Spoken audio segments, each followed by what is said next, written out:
episode 405, Beyond the Schedule with Wil Brawley of Schedulefly. Well, hey everybody, and welcome to another episode of Keys to the Shop, where we give you insights, inspiration, and the tools you need to grow as a coffee service professional. My name is Chris DeFirio, and I'm your host for the show. Thank you so much for taking the time to tune in.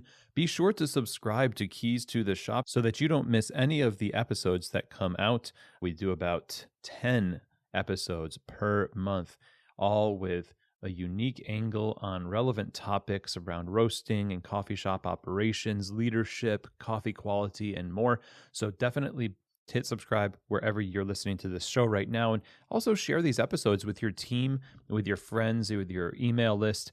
Make sure that people know about Keys to the Shop. That's a really great way to help the show out and get the content of these episodes in more people's ears. And it's been about 6.5 years now of doing this, over 700 episodes, and I'm so pleased with how many people have been just blessed by the wisdom and insights of all of the guests that appear on this show. Sharing Keys to the Shop is a kind of a love language, really, if you think about it. But anyway, I would really appreciate it if you'd share Keys to the Shop. In addition to this podcast, Keys to the Shop also offers consulting and coaching for entrepreneurs or people who are wanting to start their own coffee shops to help you lay foundations in your operations so that you can thrive and find joy in the process of running a coffee shop.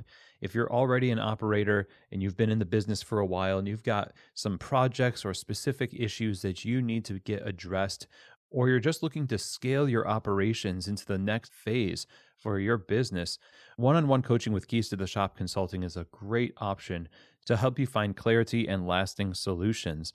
To set up a free discovery call with me, just go ahead and email chris@keystotheshop.com. That's CHRIS @keystotheshop.com. We'll talk all about what's going on with your business and how I might be able to help you through Keys to the Shop Consulting.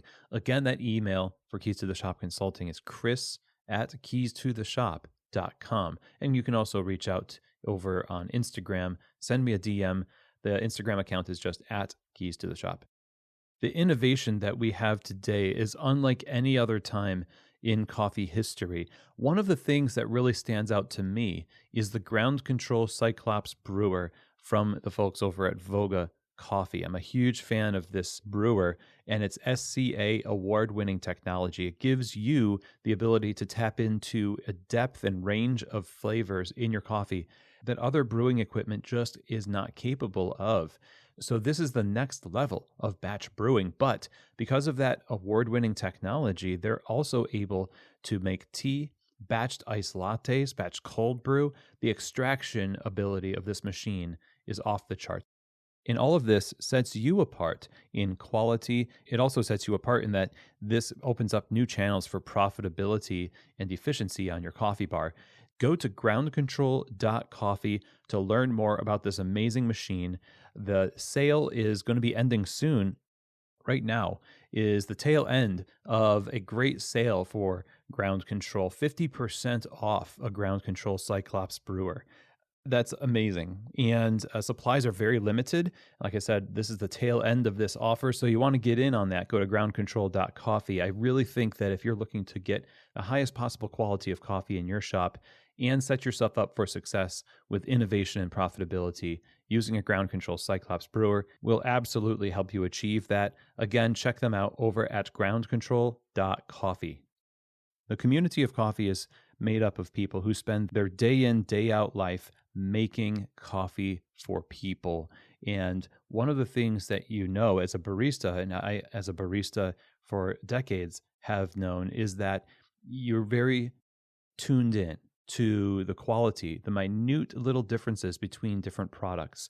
This is why the Barista series from Pacific, this line of plant-based performance beverages, is the choice of so many people who want to offer their customers the best plant-based options for their lattes, their mochas, their cappuccinos, because the Barista series is created for baristas. It's and tested by baristas from all over the world before it's even launched. So every one of their products in their lineup at the Barista series will stand up to the heat from steaming produce amazing texture for latte art, and keep the balance of the beverage focused on the coffee itself. So go check them out over at pacificfoodservice.com and get samples in your store and test it with your coffee and with your staff. I think you're really going to be impressed. Again, check them out at pacificfoodservice.com if you're looking for the best plant-based performance beverages. Obviously, this has to be the Barista series from Pacific. Okay, everybody. Well, today I'm so happy. I'm happy to have our guest on the show today as somebody who I've respected for such a long time. I remember reading his book to get stories of entrepreneurs in the restaurant world and being so inspired. And I also used his company's product for scheduling. Today, we're talking with the co-owner of Schedulefly, Wil Brawley. So, as I said, Wil is the co-owner of Schedulefly, which is a simple online restaurant employee scheduling platform that has served over 17,000 independent hospitality businesses since it was founded in 2007. So they've been in the game a long time. They're one of the early movers in the field. He is also the host of the Restaurant Owners Uncorked podcast and author of 2 Restaurant Uncorked books, the first one of which I was referring to earlier just then. I love Schedulefly. They're not a sponsor for the show, and they really don't do advertising. I've actually tried to get them as a sponsor for the show, but they just don't do advertising. They let word of mouth do it for them, and it's wildly popular. And as a manager, I bring this as one of the tools in my tool belt to any shop that I go to. I recommend the product because it's simple, because its philosophy is people focused. And this is the beating heart of not only Schedulefly, but what drives Wil Brawley as well. And so that's what we're talking about today. We're talking about stuff beyond the schedule. Yes, we're going to talk about tech. We're going to talk about innovation. We're going to talk about why Schedulefly has decided to not do integrations, to not take on all the bells and whistles that other products do in order to better serve their customers and allow their customers to better serve their employees, to keep this as a people first thing.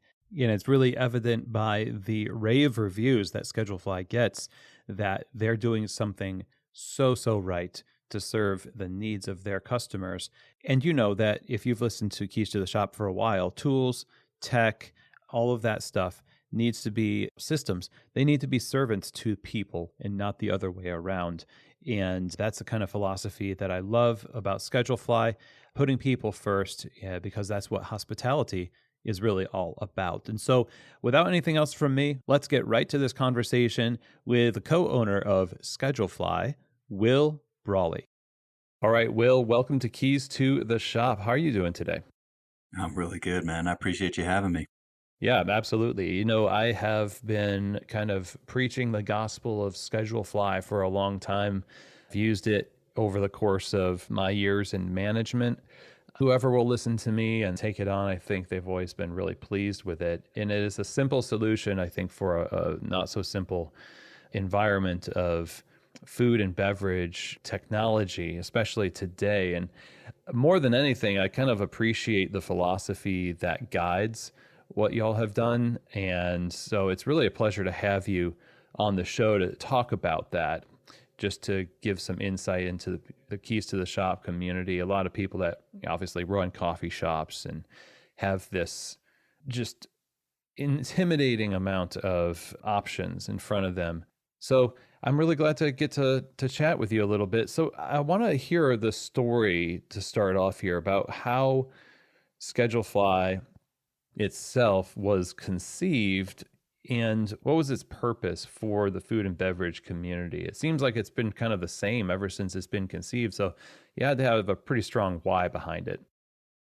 Yeah, it hadn't changed a lot, man. Very deliberately. So we've been doing this since 2007, 16 years now. And the why was really simple. There's 3 of us that own this business. There's 5 people in the company. 3 of us own it. And Wes is one of the co-owners, Wes Aiken. And he wrote this software. He's written every line of code that we have.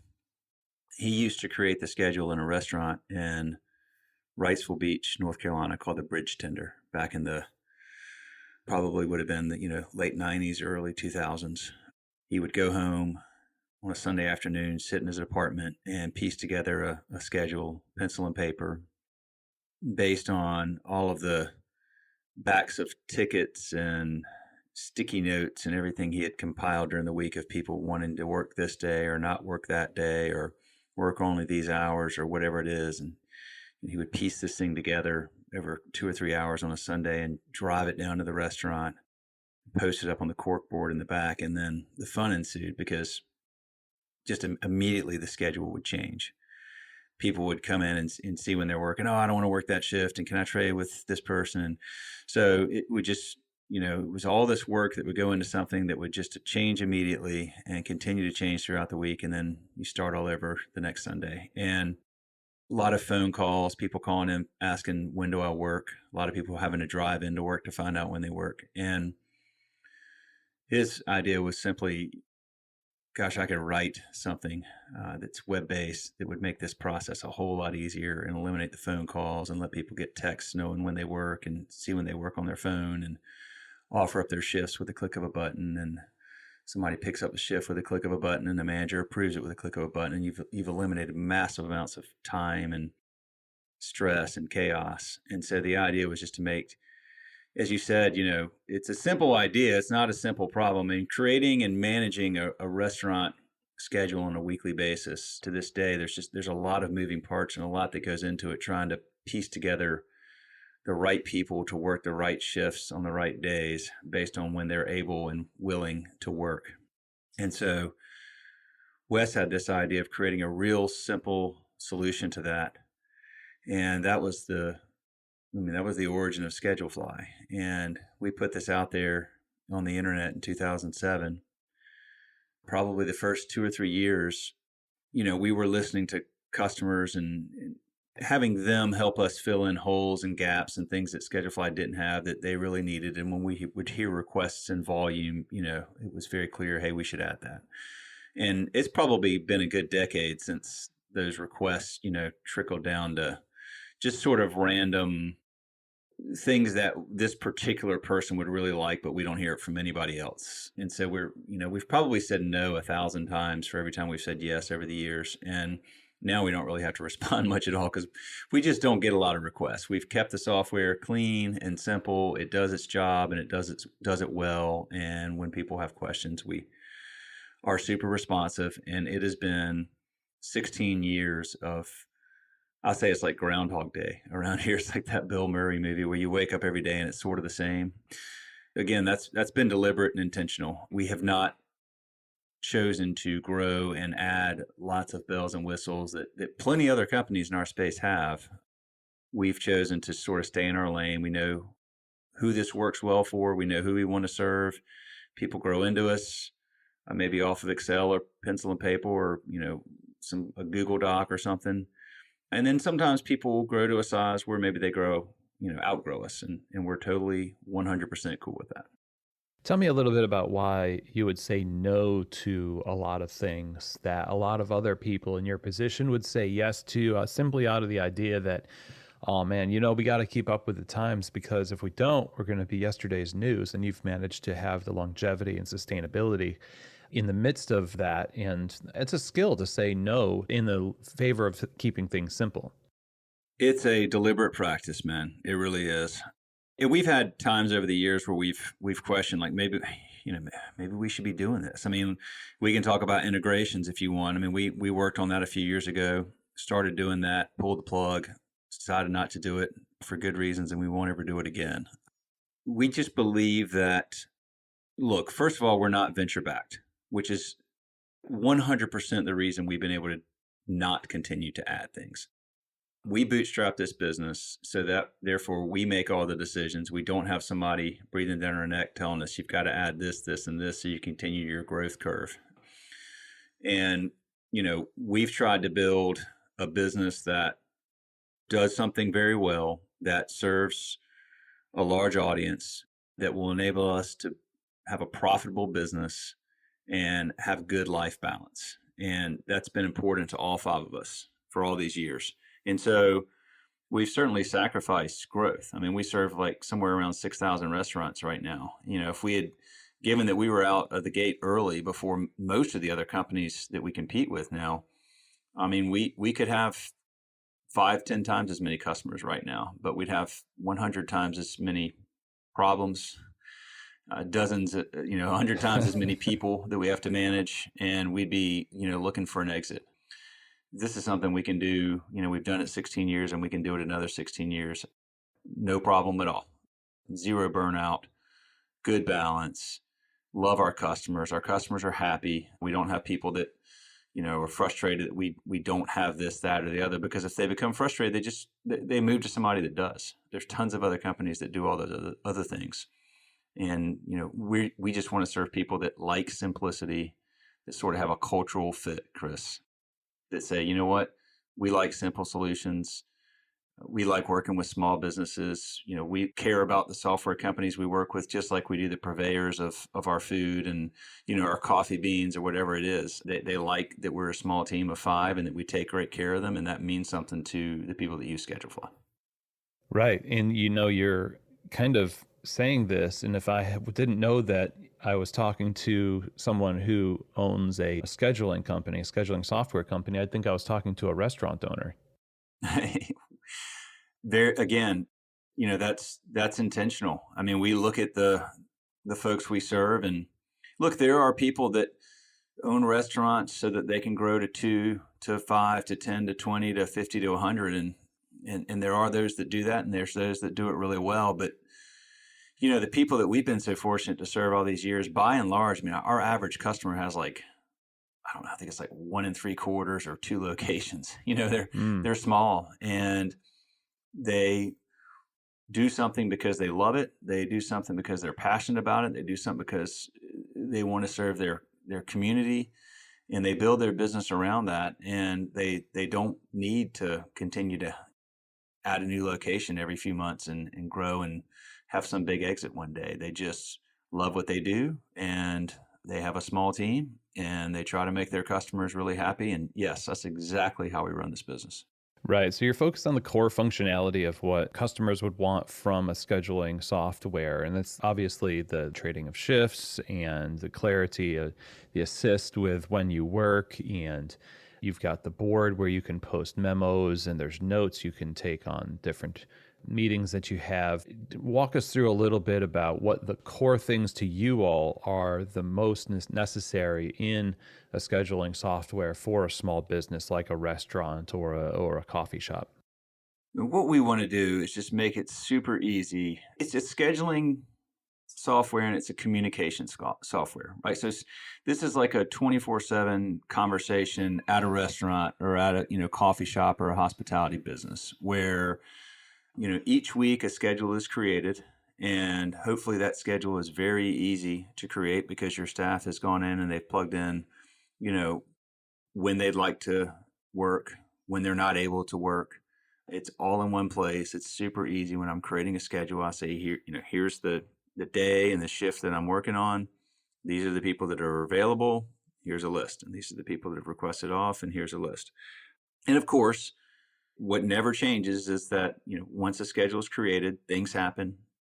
Shifts have to be edited. Times have to be edited.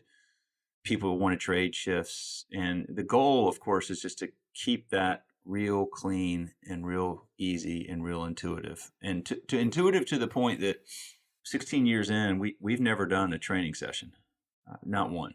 Mm-hmm. So the idea with Schedulefly has always been, you get in there and it's sort of point, click, and go.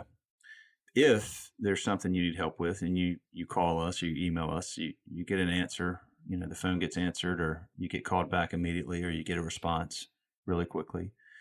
But sort of like people still use Excel, and Excel hasn't, Excel doesn't keep growing and changing and Right. evolving. It does something and it does it really well. And for its purpose, it's great. And that's really kind of what we've done with Schedulefly. The same thing being, if you look at Craigslist, you go sell something on Craigslist today, Chris, the interface looks very much like it did. You could have used it 10 years ago, and you come back for the first time and you're like, yep, I know exactly what to do. I just point here, click there, boom, boom, and I'm done. It's not sexy, and the aesthetics are not the main point. The main point is it does its job and it works. Yeah, that's what I would want from an employee. That's what I would want from my boss. You just want that stability. So let me ask you, because it's more than scheduling that you spend your time with a software that is evergreen like this or very simple. You're also kind of a cultural curator in a way. You produce content. You've got 2 books published, Restaurant Owners Uncorked. You've got a podcast, and you have the advantage of being able to have this kind of window into the world of so many small businesses, coffee shops, and restaurants alike. And I'm curious about how you've seen the common stressors of small business, that use your product evolve, let's just say over the past 10 years, because it feels like that we're in a kind of different era right now. We could say it's COVID, might be, that and other things, but you get to have this window into that world. And what are some of the standout common stressors that you've seen and some of the most brilliant solutions and overcoming stories that you've been witness to? That's such a good question. We've been doing our podcast for a long time. We've done almost 450 episodes. And as you said, we've self-published some books and we've done some films. Things keep changing. I mean, it's been terribly hard, of course, for the last few years to find and keep good people. That's getting a little bit better. Here's the thing I'm always fascinated with, Chris. I find this truly amazing and incredibly admirable, the people that are in this, which is maybe why I always just love talking to them, and I'll never stop loving talking to them. If you own a hospitality business, whether it's a full service restaurant or it's a coffee shop or it's a ice cream shop or a brewery or a distillery, a boutique hotel, I mean, you're dealing with an amazing amount of problems or potential problems that could arise any day, 365 days a year. You have to know your skill set is so diverse, from the back end accounting and knowing your numbers to knowing what to do when your refrigerator breaks at 3 a.m. to when your chef quits in the middle of a busy shift. It is just amazing to me that you've got to understand and sort of master in some way, or have somebody on your team that can master, but you got to still delegate this. You have to understand every aspect of the economy, every bit of it. So much flows through restaurants. And to be able to do that on a daily basis with grace and with humility and with intention, and to have a place where people want to go and they feel welcome when they go there and they want to come back, to have people that want to work for you and are happy to just bust their asses for you every day. That to me is like a superhero quality. I'm never tired of listening to people tell their stories, and they don't say that's what they do, right? But that's what you hear when you talk to folks in this industry. You hear somebody talk about what a day is like, and I just sit there and I go, God, that's incredible. I couldn't do that. I don't know how you do that. I don't know how you manage to get through a day with all the stuff you had to deal with today, and then you do it again the next day. But it's, today was 10 problems and tomorrow is 10 completely different problems, and the next day is 10 different ones. And to just keep your head and stay cool and stay calm and just keep going every day and continue to just love doing that. I think it's a special wiring. It's a special set of skills. And it's something that I've just, quite frankly, I didn't understand that when we got into this. I didn't know that, but talking to our customers over the years and interviewing them and gathering content to put out there for the world has just made me have this profound respect. I mean, that is just truly, truly deep in my heart for the people that we serve. What kind of content resonates the most with your audience when you share these stories? And you've been impacted because as a customer of restaurants and cafes up to this point, then you had your paradigm shifted when you or started talking to the folks behind the scenes. When they're on your podcast or when people are reading the book, they're reading the stories of their peers. What has been the most helpful kind of insight that people have shared that have helped their peers in the industry? Well, that's a great question. I don't get into tons of granularity and details.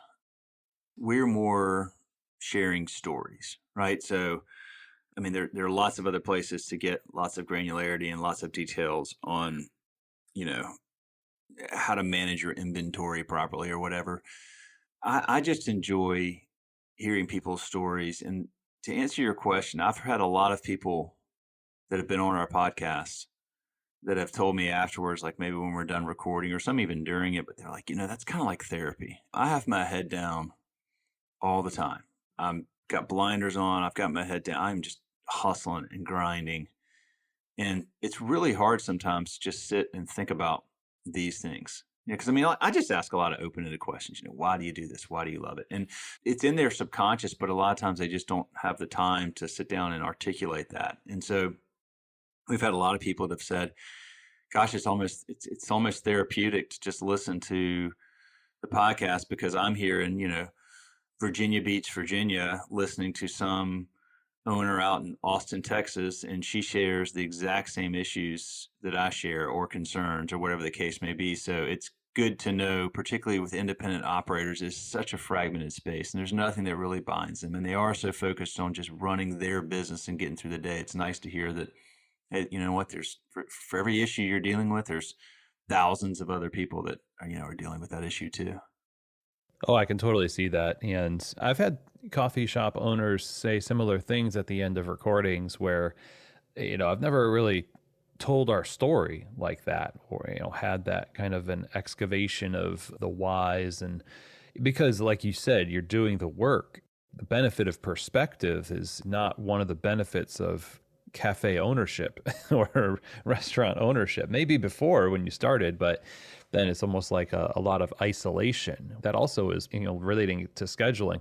Sometimes that's the reason why scheduling can be so difficult is because we're operating with this we have I'd say blinders on, or we're just hyper focused and contextually can't really see that there's a larger community that needs to feed into a perspective of, the operation of a healthy operation. When it comes to the challenges, I'm curious about what's unique today about, what you're hearing from business owners that you weren't hearing before. Like there's those common struggles that you've been able to showcase through the media that you've produced. But now today it feels like there's maybe a shift in what people are dealing with, and how are people getting through that? A couple of things.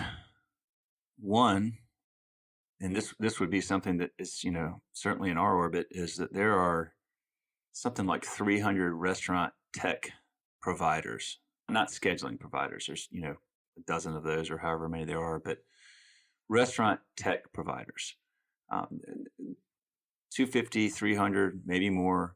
And so any given day, if you own a hospitality business, you might have up to 300 people that are trying to sell you. Just restaurant technology. This has nothing to do with any other, domain within your business. But, whether it's online ordering or website or scheduling or inventory management or whatever the case may be, you've just got literally hundreds of companies that are trying to position their product. And the idea being that this product's going to make your business more profitable or more efficient or make you more money or, increase your top line or your bottom line or whatever the case may be. And then how do you sift through all of that noise and find the signal in all that noise? It's incredibly challenging. It's extremely hard. And most of the time, most people just kind of have to ignore most of it. And it comes back to, okay, well, we're going to go solve this issue in our business now. And let's let's say it were scheduling, then okay, it looks like in the last few months we've had 15 different scheduling companies trying to sell. Like, which one's good? Which one's going to meet our needs? And then goes back to the good old fashioned, word of mouth, asking around and finding out, what are the ones that we're hearing good things about, and we hopefully narrow that down to a few, and then we talk to those few. But I find that fascinating that, again, we've been doing this 16 years, and I mean, 16 years ago, I think, Hot Schedules was around, and we were around, and maybe there were some other ones. I don't remember, but I mean, that's basically it. They're just, and then in the whole larger restaurant tech world, there just wasn't that much going on 16 years ago. And over the last 10 years, particularly the last 5 years, and particularly, because of COVID, the number of restaurant technology solutions is astronomical. And I'm super curious, just personally, how this all shakes out, because I think there's been billions and billions of dollars invested into all these companies. I'm curious where this all goes. I'm glad we don't have investors right now. I'll say that. So there's that, and then of course, look, the people part has been a big deal. It was really, really, really hard. It was in fact, I almost stopped I slowed down the podcast a lot during COVID, because the only thing anybody had to say was, we can't get anybody to work. I mean, just flat out could not get people to come into work. And a lot of people, left the industry supposedly forever. They're starting to come back. It's softening some, but that's a very big common struggle every day, is how do we find and keep good people? There's pay is super, super competitive now.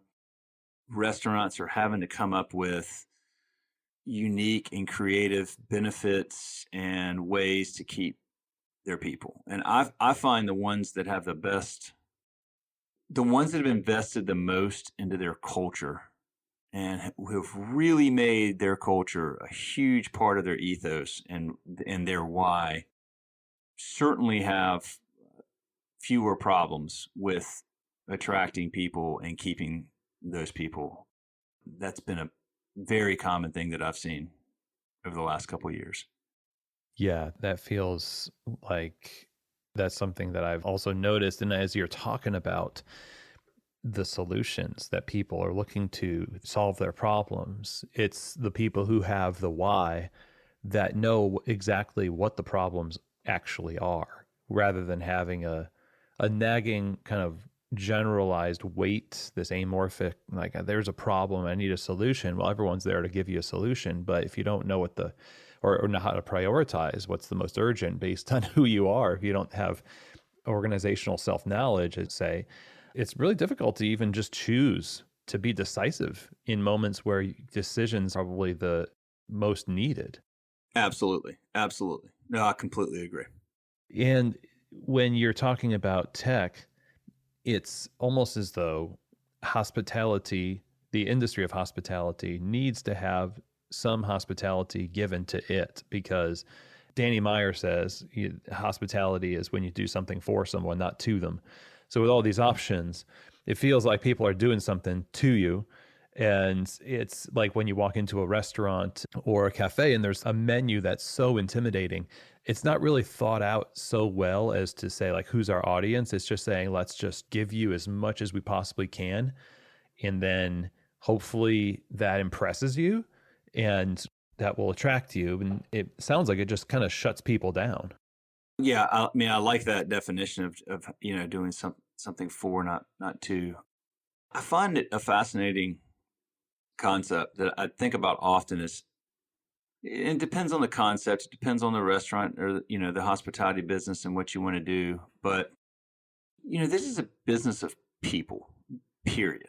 I mean, obviously, if you're serving food or you're serving coffee or beer or spirits, I mean, you have to have a good product. That goes without saying. Most places you go nowadays have good products.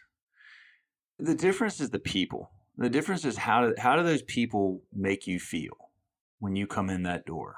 And that's what I find really interesting with, again, just the amount of technology that is out there and the advancement in technology and, like in our space, like AI scheduling and all this stuff. I'm like, that's fine. I mean, sure. But we want it to be easy to create and manage a weekly schedule, but we want people to be a part of the people to be a part of the process. I'll give you an example. All the other scheduling companies, and again, I'm not saying, I want to make this clear. I have no ill will towards any other scheduling companies, and I'm not saying that what they're doing is wrong, or I'm not saying anything negative about them. These are good companies, and they have a good solution, and they have, for their audience, they're the right fit. We're the only scheduling company that does not integrate with point of sale systems. And that's been a very deliberate thing for us. There is the idea of integration, which is that, oh, look, well, this system talks to that system and it's all clean and simple and it's kind of hand in glove. And then there's the reality of integration where, yeah, but when one of these systems, when somebody on the back end makes this little tweak that should have nothing to do with anything that would involve that integration, all of a sudden the integration breaks and then there's a problem and everybody has to get it fixed. That's just not something we've, for our purposes, we just want to make sure that if there's ever anything wrong with Schedulefly, we can fix it right now, today, immediately, done. And we don't have to rely on people at another company to help solve that problem and make the customer's day better, because their day sucks now when there's a problem with the integration. So there's that. But the bigger thing here that I've really learned, Chris, and I've been fascinated with this, is like one of the things that an integration might do is, okay, so you have a schedule that you've created, and that schedule says that Chris is supposed to show up and start working at 10 o'clock today. And so when Chris comes to the point of sale, if he tries to clock in at 9:57, systemically, we're preventing him from doing that, right? Because it's integrated. Okay, the schedule says 10, so you can't clock in until 10. So you're going to sit there and wait 3 minutes. Or if you needed to be there early and they said, hey, we need you here a little early today. And let's say it's 10 minutes. Like, hey, can you get in early? Because, we got a lot going on.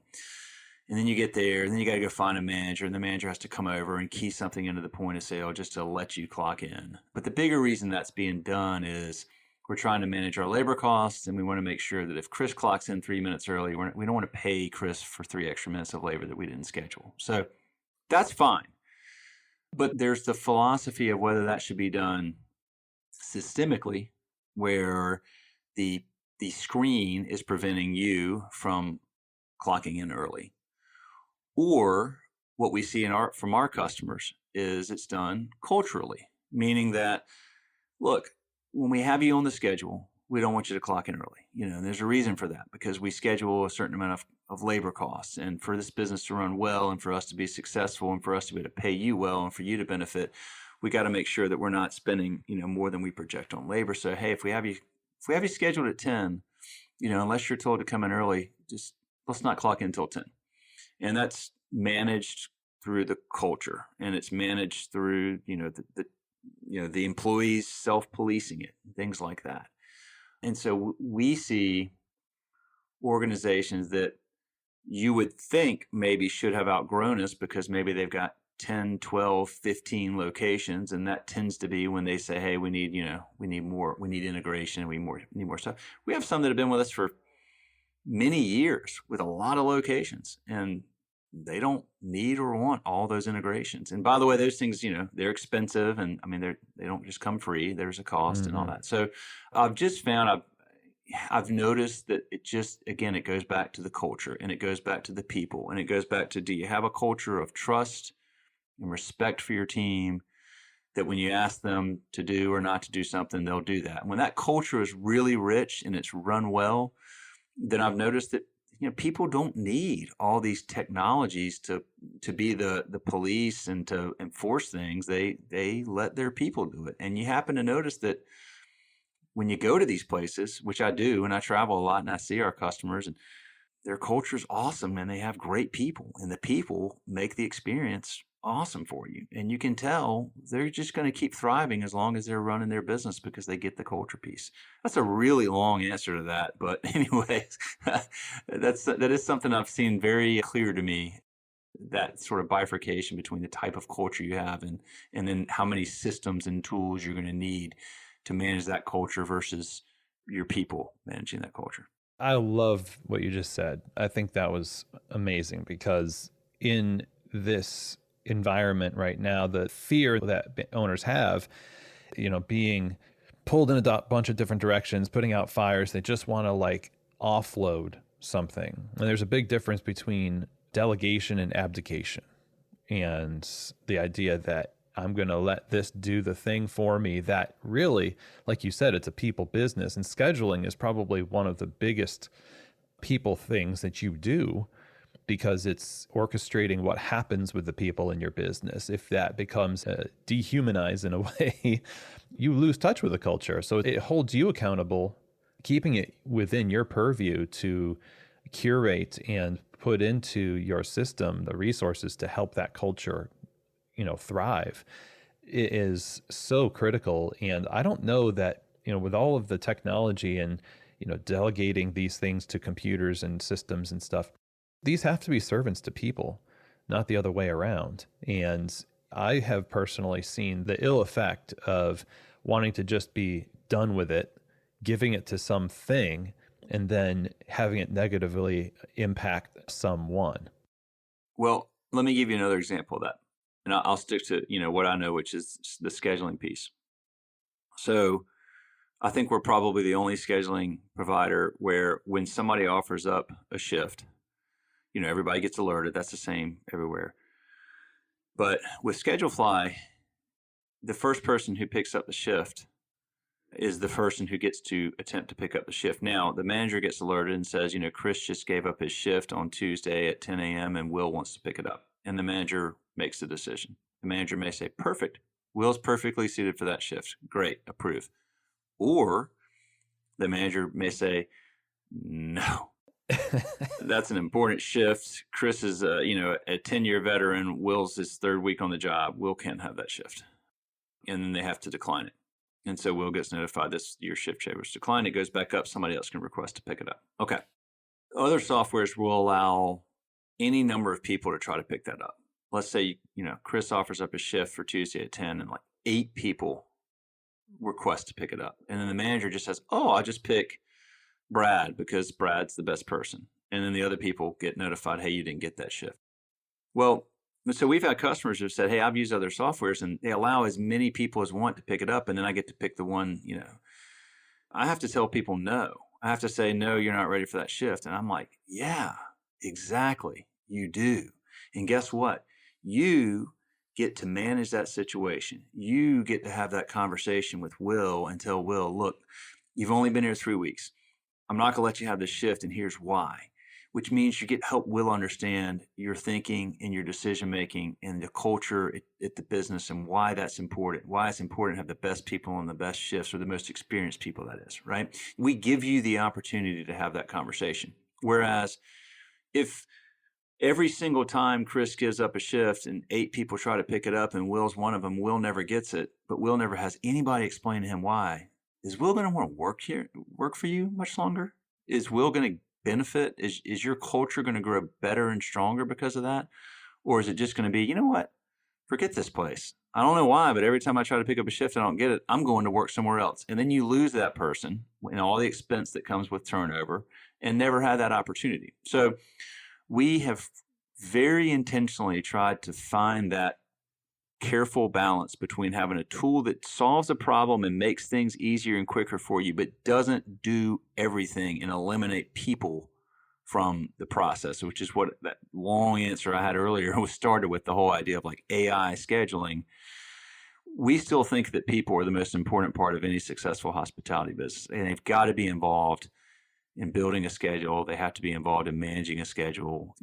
Creating a great schedule is like creating a painting. It's like a piece of art, and anybody that wants to adjust that needs to come through the artist, not just through clicks of buttons. Yeah, well, your knowledge of the medium is what allows you to create that art, and your knowledge of your people. Like you just said, you get to do this. Like that little difference between now I have to talk to this guy about why I can't have him on that schedule. You get to.